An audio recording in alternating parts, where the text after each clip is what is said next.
के committee room में मेरे साथ उपस्थित श्रीमान मानिक शाह जी, मुख्यमंत्री त्रिपुरा, श्री विप्लव देव जी, पूर्व मुख्यमंत्री त्रिपुरा, त्रिपुरा मोर्चा के स्थापक अध्यक्ष प्रदीप जी, विपक्ष के नेता अनिमेश जी, त्रिपुरा से आए हुए मंत्रीगण और संगठन के सभी पदाधिकारीगण, विधायक, चेयरमैन TTADC और गृह मंत्रालय के सभी ऑफिसर्स। आज त्रिपुरा के इतिहास के लिए एक ऐतिहासिक दिन है। आज इस समझौते से हमने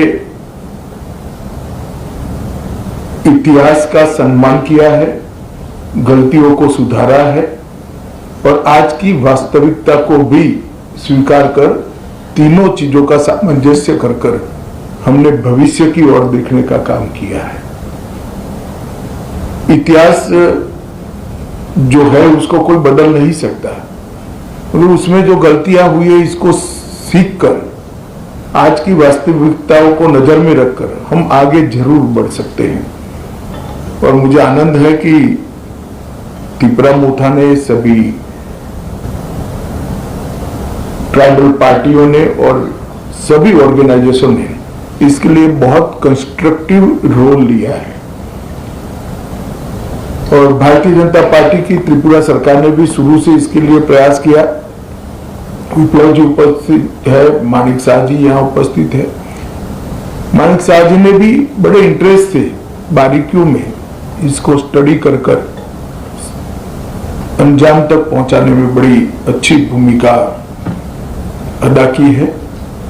मुझे विश्वास है कि मोदी जी जो विकसित भारत का स्वप्न लेकर चले हैं, वो स्वप्न में त्रिपुरा भी अपने योगदान के लिए भी कटिबद्ध होगा और अपने हिस्से के लिए भी कटिबद्ध होगा। जब विकसित भारत बनेगा उस वक्त त्रिपुरा भी विकसित त्रिपुरा के रूप में आगे पर स्वप्नों के साथ आगे बढ़ेगा।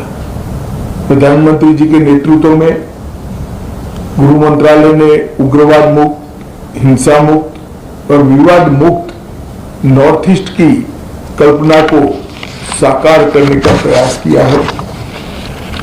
हमने ढेर सारे संगठनों से बात की, सरेंडर्स भी बहुत हुए। करीब करीब 10,000 लोग हथियार छोड़कर मेन स्ट्रीम में आए हैं और इसी के कारण आज नॉर्थ ईस्ट में विकास का एक माहौल बना है। ब्रू रियांग का समझौता हो या सीमाओं का समझौता हो, शुरुआत उसकी त्रिपुरा से ही हुई थी और ये टर्म में अब क्योंकि हम चुनाव में जा रहे, अंतिम समझौता भी त्रिपुरा का हो रहा है। 2019 में NLFT SD के साथ समझौता हुआ था, 20 में ब्रू समझौता हुआ, 20 में बोडो समझौता हुआ, 21 में कार्बी समझौता हुआ, 22 में आदिवासी समझौता हुआ, 22 में असम मेघालय अंतर्राज्यीय सीमा का समझौता हुआ, 23 में असम अरुणाचल अंतर्राज्यीय सीमा का समझौता हुआ, 2023 में दिमासा शांति समझौता हुआ,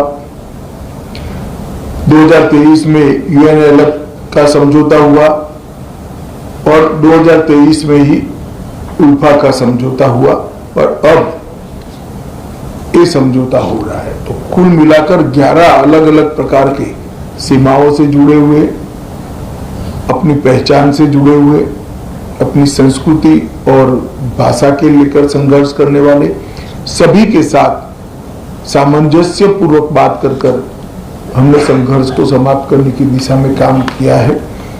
मुझे बहुत आनंद है कि आज त्रिपुरा, हम विवाद मुक्त त्रिपुरा की ओर आज से आगे बढ़े हैं।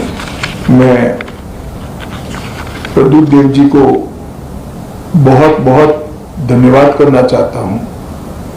भारत का इतिहास है, जब विभाजन की विभीषिका पूरा देश झेल रहा था, तब बांग्लादेश के सभी हिंदू परिवारों को शरण देने का काम आपके दादा ने किया था। महात्मा गांधी की अपील को उन्होंने सम्मान किया था, मगर बाद में कुछ ऐसी बातें हुई कि मतभेद भी हुए, थोड़े संघर्ष भी हुए। आज सभी लोग एक साथ मिलकर आगे बढ़ने का